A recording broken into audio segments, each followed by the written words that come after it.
Welcome to Scrum Masters Elite _UK. Click subscribe to explore rugby, strategy, and life lessons. Shannon Frizell and Richie unga will return home in 2026 with the aim of wearing the All Blacks jersey ahead of the 2027 Rugby World Cup. What struck me first is the tension between principle and pragmatism. According to current New Zealand rugby regulations, players must compete in the domestic Bunnings NPC in order to be selected for the national team.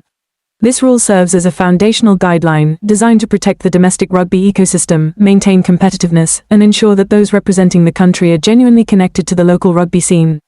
Yet, in this particular context, the rule raises a significant question: is it really necessary for two world-class players like Frizell and unga to prove their abilities again through a few dozen minutes in the NPC? Or is it merely a formality? Jeff Wilson's perspective caught my attention. He argues that the sole purpose of bringing them back is to strengthen the All Blacks, and therefore, all decisions should revolve around that goal. I find this candidness very commendable. In life, we are often trapped in processes and unwritten rules, sometimes forgetting the original purpose. This is true not only in sports but also in work, study, or any organization. At times, following regulations is necessary to ensure fairness, but in other situations, rigidity can turn rules into obstacles to growth. I realize this is a balancing act between fairness and effectiveness. If exceptions are made for Frizell and unga, would it set a precedent causing other players to feel unfairly treated? But if the rules are strictly enforced, is the team weakening itself during a critical preparation period before the World Cup? There is no absolute answer to this question, and that is what makes it so complex. Stephen Bates offers a different perspective. If the goal is to become a stronger rugby nation, utilizing the best players is obvious. It sounds simple, but in reality, it is far from easy.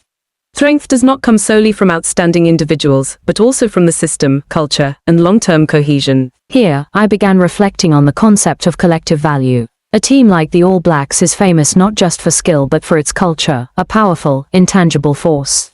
Names like Rieko Ione or Anton Lienert-Brown contribute not only through appearances but through experience, spirit, and influence in the locker room. This made me realize that in any group, not everyone needs to be the most outstanding on the main stage. Some play the role of backbone, maintaining stability, inspiring others, and shaping culture. In my personal life, I see the same. Success does not always come from being the most prominent, but sometimes from being the right fit within a group. I was particularly impressed by the scale of the Greatest Rivalry Tour in South Africa. With a squad potentially exceeding 40 players, it is not merely a series of matches but a long-term team-building process. In this context, the experience of players like unga and Frizell becomes invaluable. I ask myself, how many times have I underestimated the value of experience in my life? In a world that constantly celebrates novelty and young talent, we sometimes forget that experience is irreplaceable. It not only helps avoid mistakes but also brings composure in the most pressured moments. I take away an important lesson: value both youth and experience. Youth brings energy, creativity, and ambition, while experience brings stability, resilience, and depth. An individual or a team is truly strong only when it harmoniously combines the two. We often look at a team list and argue over who should be selected and who should not. But rarely do we put ourselves in the decision-maker's shoes, where every choice must balance present and future, emotion and reason. In a way, sport reflects society. Debates about whether to bend rules, prioritize the best, or uphold principles are questions any organization faces. And there is no perfect answer. What I appreciate most is the transparency and honesty with which former players share their views. They do not shy away or sugarcoat but confront the issue with multiple perspectives. This spirit is valuable not just in sports but for society as a whole. I think sustainable development always requires balance between principles and flexibility, individual and collective, present and future.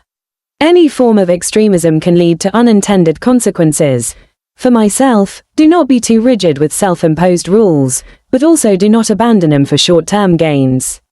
Always return to the core question: what is my true goal? Which decisions bring me closer to it sustainably? Ultimately, what impresses me most is not whether Frizell or unga are selected, but that the entire system is striving to find the best path. This is no easy process, but it is debates like this that drive progress. Perhaps that is the greatest value sport offers humanity, not just the matches, but profound lessons on how we think, choose, and grow. Thank you all for accompanying Scrum Masters Elite _UK, always learning from experience and finding balance.